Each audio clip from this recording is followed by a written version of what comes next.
Yo, what's going on, everybody? It's your boy Footstick King. As always, thank you guys for liking, sharing, and subscribing. One of the cool things about just doing this for a while, you get to see people grow. And one of the people that I have seen grow is Nick Harris. He now works for the Fort Worth Star Telegram, used to be with .com. He's an amazing writer. Y'all know me. I want to give flowers when people can smell them. He's actually at the Star right now. He just covered the Tyron Smith retirement. So, Nick Harris, how you doing, buddy? Man, I'm doing good. I appreciate the kind words, man. Thank you for having me back on. But yeah, doing good. It's definitely a busy time of the year. I'm a big draft nerd, so we're coming close to the end here. But I'm excited to see what new faces come around here. Bro, I can't thank you enough for doing this. I saw you at the Senior Bowl. We got to chop it up a little bit, and it was crazy because, like, hey, what's up, Nick? How you doing? Boom. Then we both started watching prospects, and we both because we're football junkies. And one of the things that you guys may not know about Nick is he covered the high school game and the college game and wrote for 24/7. So, like, he made his way. He did it the right way. We've talked about younger prospects. So his draft chops, it's not fake. It's not phony. It's real. And so what I want to do today, Nick, is we know about the first round guys. And I actually want to ask you, I don't want to get too ahead of myself. So let me ask you this. Right now, the biggest argument amongst the community is Tet versus Matthew Golden. Yeah. I've actually heard some things today where people actually have went out on a limb and said they think it would be Golden over Tet. Mm-hmm. Are you hearing that in the building? Do you feel that way?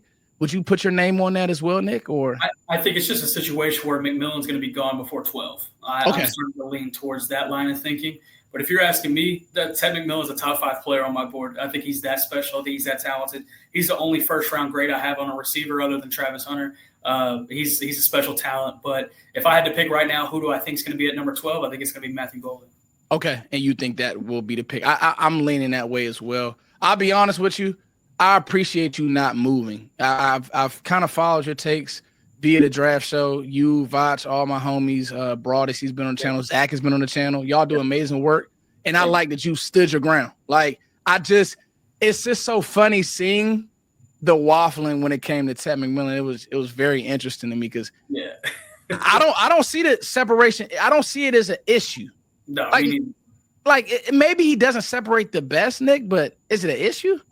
Yeah, I don't see that either. It's a situation where I've compared him to Michael Thomas. I think that's the safer comparison because of what he can do with his strides. Like, it's not necessarily he's got this crazy blazing speed, but he can take you over the top with his size and athleticism.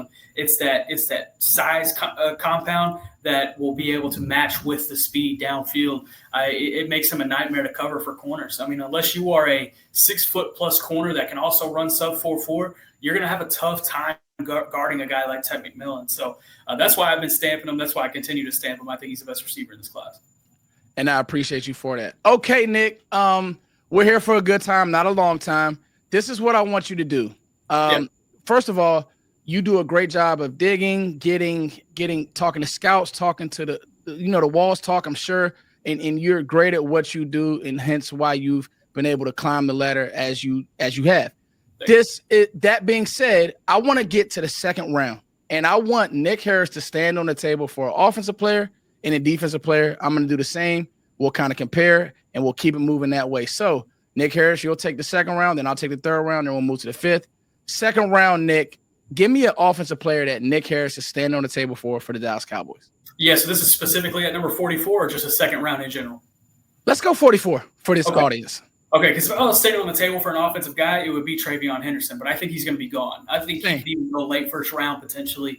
I honestly think they're going to be wiped out at running back before they get there at 44. I think the only guy that might be there from that second tier is Caleb Johnson. Now, he's not going to be the guy I stand on the table for offense. We'll get to that.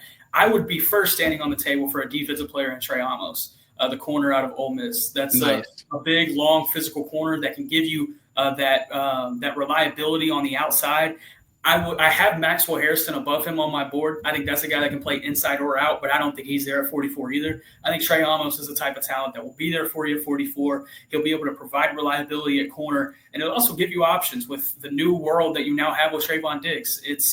yes, he's not healthy, and yes, he could come back 100%, but you're now under the impression that you need to prepare for the fact that he might not come back to be 100%. You got to prepare for that, and I think Trey Amos is the guy that would help them prepare for that best. On the offensive side of the ball, man, you would have some options.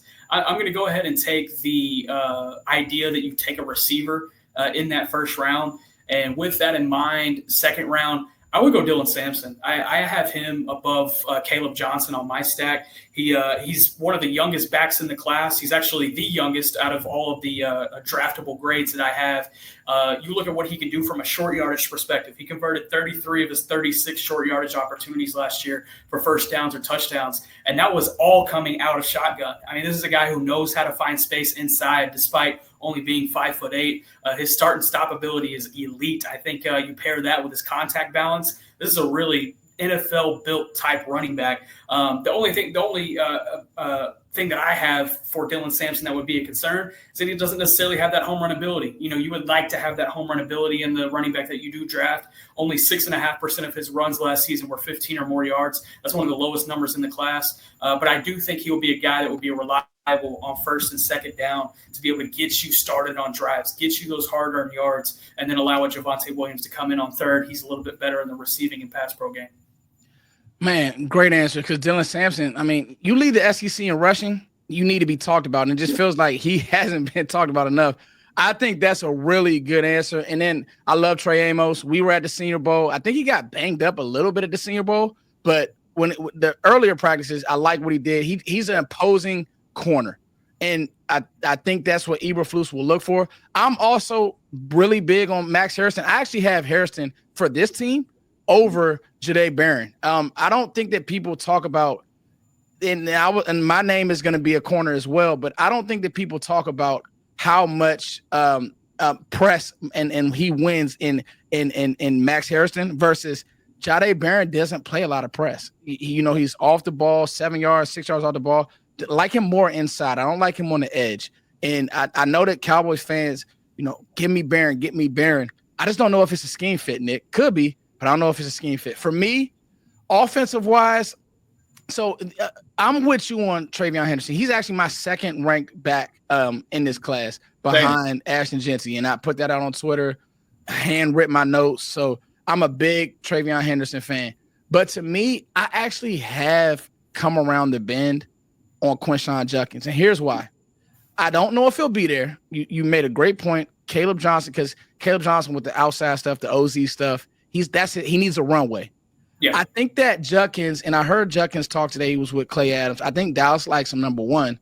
You're praying that he gets to 44, number two. So in that world that Dallas does take that receiver, you're praying that he gets to 44. But I think he's the last of that body type, right? Where it's, can he – so many people – and they've hung on to the fact, Nick, well, it's a deep running back class. It is, but can these guys pass pro? Can they handle down in, down out punishment? You brought up Dylan Sampson, but he's smaller. I think he can do it. He's a smaller back. I think Judkins has that vibe of a bigger body. He does everything pretty well. He's not the home run hitter of Henderson. He's my fourth rated back, but I like Judkins. Defensively, you said it. It's going to be hard to get him to 44. Yeah, but Nick, I love Carson Schwarzenegger. So he's not my name, but I love Carson Schwarzenegger. I just think that, and I think Dallas loves him. They worked him out at the pro day. Think they love him.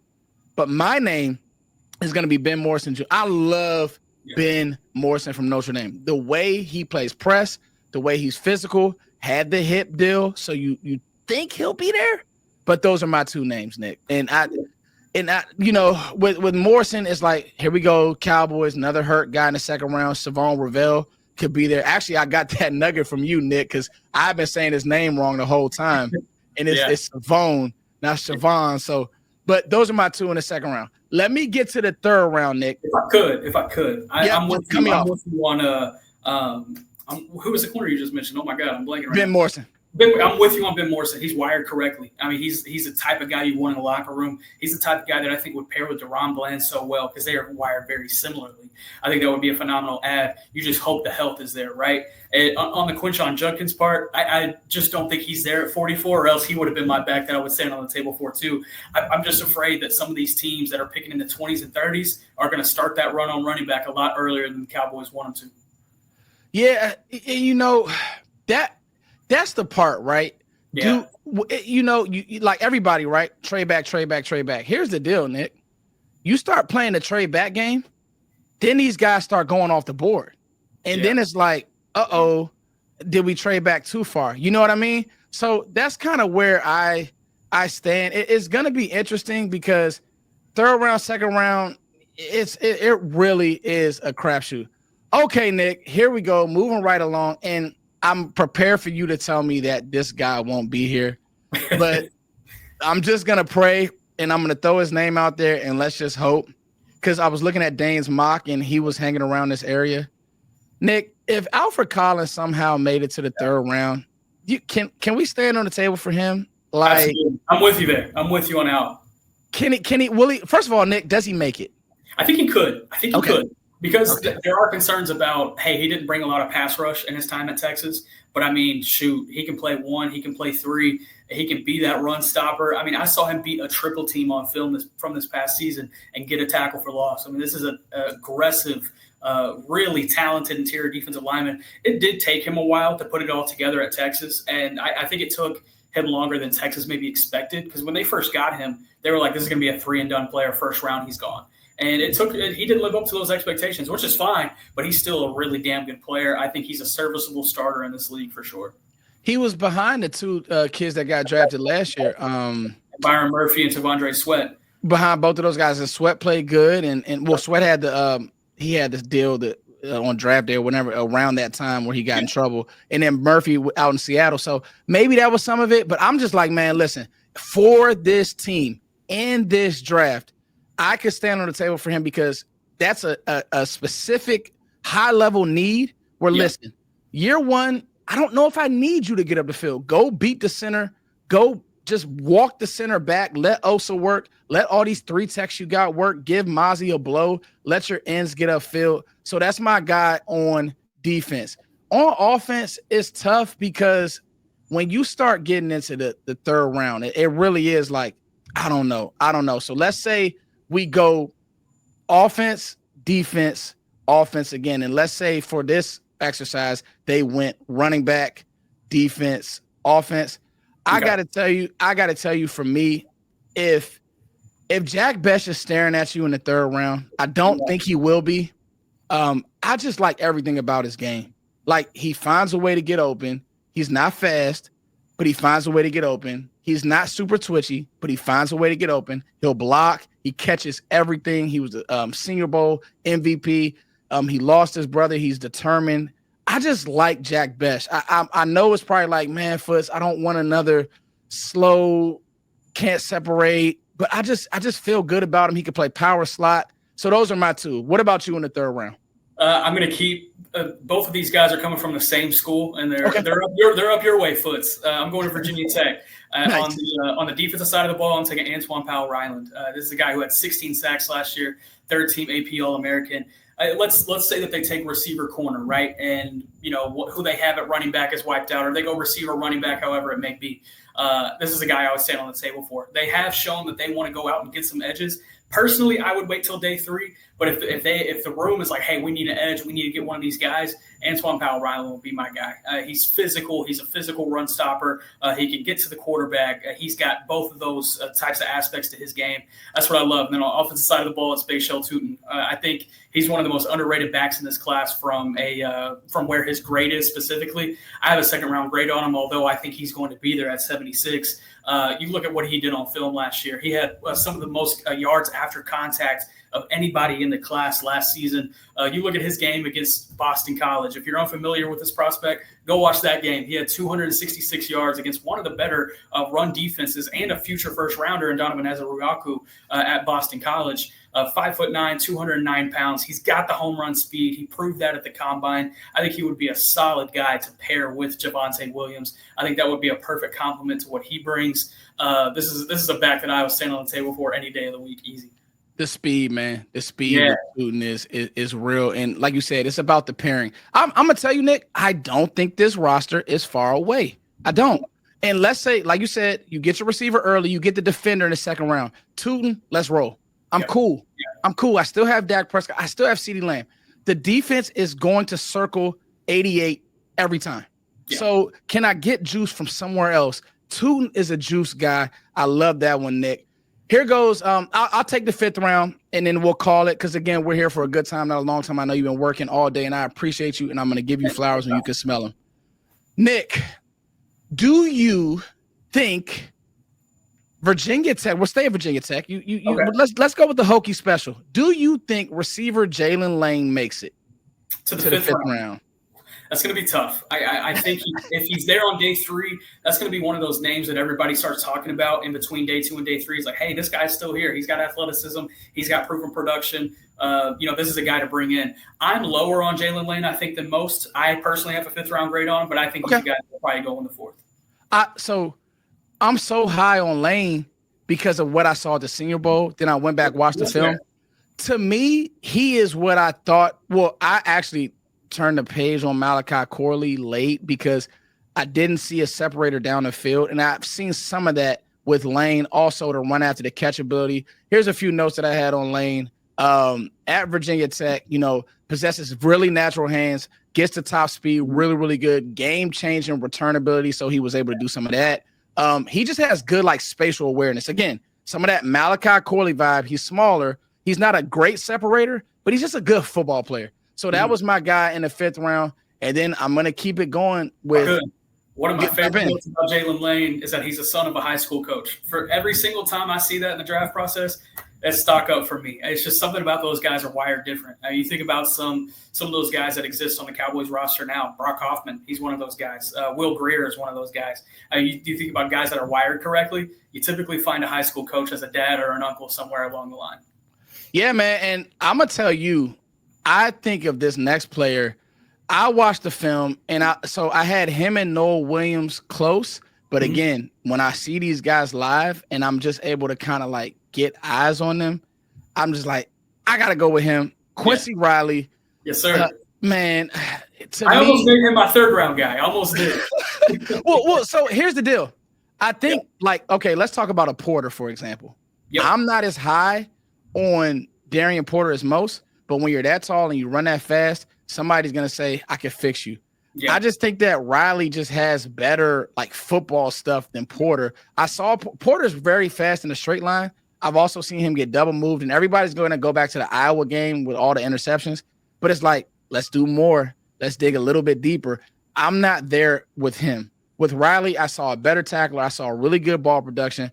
I just like Quincy Riley. And again, when you go, when you compete, when you're spicy at these bowl games and you don't think that you're all that, you can go out. He's just very I want that. Scheme versatile, very competitive, can play inside, outside, was a really good track athlete. He just had, and he'll tackle. So in the 5th round, I know he doesn't have the ideal size to play on the edge, but in the 5th round, I need cornerback help. Yeah. Give me Quincy Riley, Nick. Who you got in the 5th? If you don't have any thoughts on Riley. A couple notes on Riley. 27 pass breakups in 3 years. He gets to the ball. He hasn't really translated that into the interception tally yet, but I think with the right coaching that could work out. DB's coach David Overstreet was at his pro day working him out. Wow, good nugget. Yeah, I talked to somebody yesterday who said he's not getting out of the top 100. So I was like, really? And so that's something. So my 5th round dream is done, Nick. Oh, yeah, that's 5th round dream might be done. And I was like, oh, okay. So if that's someone they take a swing on, it might have to be on day 2. And if they pick up an extra day 2 pick in a draft trade back scenario, man, that would be a perfect type of guy to be able to fit in. 5th round, let's see. Going through my 5th round grades and who could probably be there. The thing about this draft is that there are capable starters all the way into the 5th. I'll take a 5th round running back in this scenario. Let's say in the first 2 days they don't address running back and there's a big, red light there and everyone's freaking out.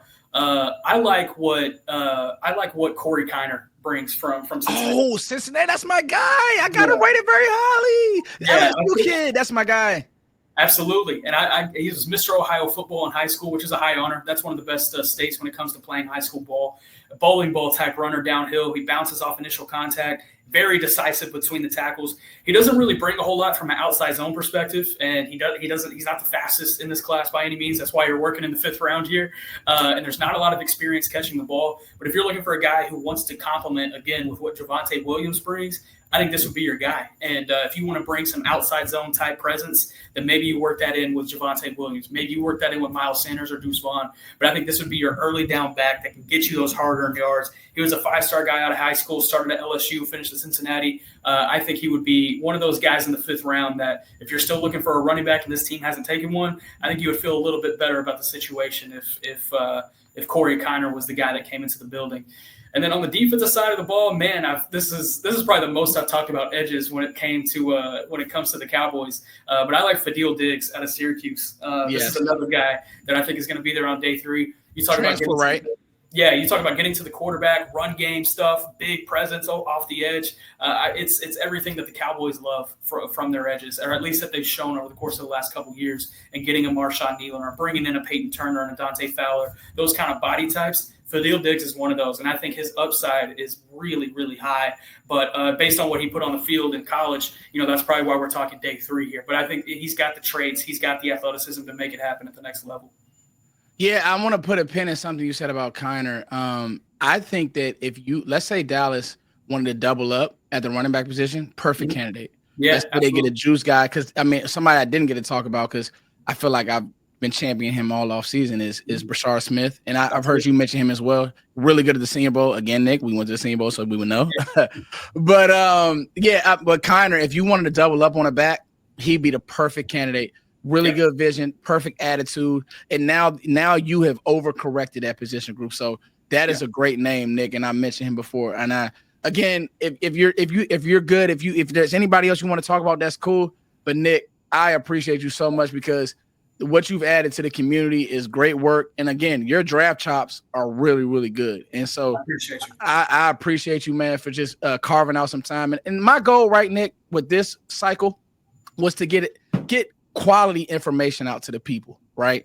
Like, absolutely. I think last year it was so much debate and we didn't like this player or we didn't want to bring in this player. I think with us having one of the last of the premium slots at 12, let's get this quality information out to these people. And I think today we're able to do that. So thank you so much, buddy.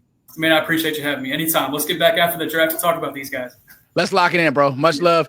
As always, guys, thank you guys for liking, sharing, and subscribing. It's your boy, Foot's the King. Make sure you guys follow Nick Harris and make sure you guys read his articles, subscribe to whatever he has going on because, again, he is one of the young GOATs. Much love, Nick. Peace.